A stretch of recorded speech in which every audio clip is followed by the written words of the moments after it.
ভাবুন তো, এক সকালে ঘুম থেকে উঠে দেখলেন সমুদ্র উপকূলের শহরগুলো ডুবে গেছে, কলকাতা পর্যন্ত সমুদ্রের নিচে। কি সম্ভব? যদি পৃথিবীর সব গ্লেসিয়ার একসাথে গলে যেত তাহলে ঠিক কি ঘটতো? এই ভিডিওতে আমরা জানবো এই ভয়ঙ্কর পরিস্থিতিতে কিভাবে বদলে যেত আমাদের পৃথিবী, মানুষ জীবন আর প্রকৃতির চেহারা। তাই ভিডিওটা শেষ পর্যন্ত দেখুন, কারণ মাঝখানে এমন কিছু তথ্য পাবেন যা আপনার গায়ের লোম খাড়া করে দেবে। চলো শুরু করি সহজভাবে। গ্লেসিয়ার মানে হলো বিশাল বরফের পাহাড় যেগুলো ধীরে ধীরে সরে যায়।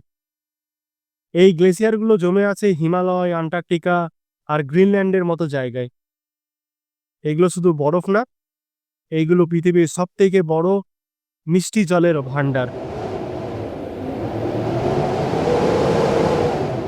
এখন ভাবুন, পৃথিবীর সব গ্লেসিয়ার একসাথে গলে গেল, তখন কি হবে?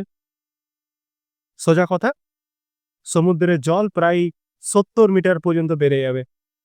মানে Mumbai, Chennai, Kolkata, new York, London সবকিছু জলে ডুবে যাবে। ভারতের প্রায় 4 কোটির বেশি মানুষ গৃহহীন হয়ে পড়বে। বাংলাদেশ প্রায় পুরোটাই চলে যাবে জলের নিচে। এই বিপর্যয় শুধু মানুষের জন্য না, প্রকৃতির ভারসাম্য পুরোপুরিভাবে ভেঙে যাবে। আপনি কি জানেন, গ্লেসিয়ার গলে গেলে পৃথিবীর আবহাওয়া বদলে যাবে। বিশ্বব্যাপী তাপমাত্রা 3 থেকে 7 ডিগ্রি বেড়ে যাবে। অ্যামাজন বনে আগুন, সাহারায় বরফ, আফ্রিকায় সাইক্লোন, এই সব কিছু একসাথে ঘটতে শুরু করবে।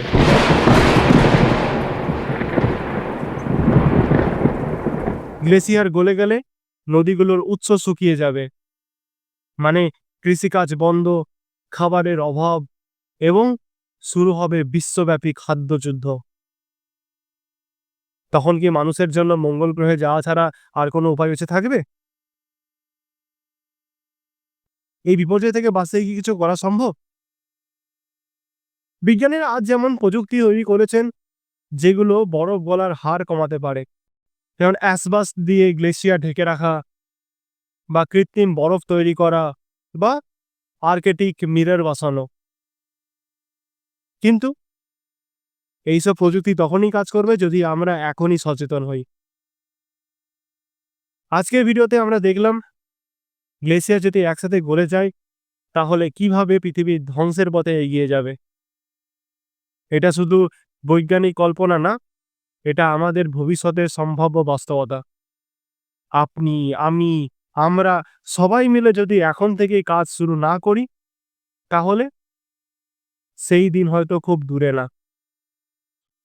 তবে একটা প্রশ্ন, মানুষ যদি গ্লোবাল ওয়ার্মিং বন্ধ করতে ব্যর্থ হয় তাহলে কি পৃথিবী আমাদের বাঁচিয়ে রাখবে? জানতে চান? তাহলে পরে ভিডিওটা দেখুন। যদি পৃথিবী মানুষকে আর সহ্য না করতে পারত, তাহলে যদি ভিডিওটি ভালো লেগে থাকে তাহলে অবশ্যই লাইক এবং চ্যানেলটিকে সাবস্ক্রাইব করে দিন। আর নিচের কমেন্ট সেকশনে লিখুন আপনার মতামত। দেখা হবে পরের ভিডিওতে। ততক্ষণের জন্য stay curious and say what if.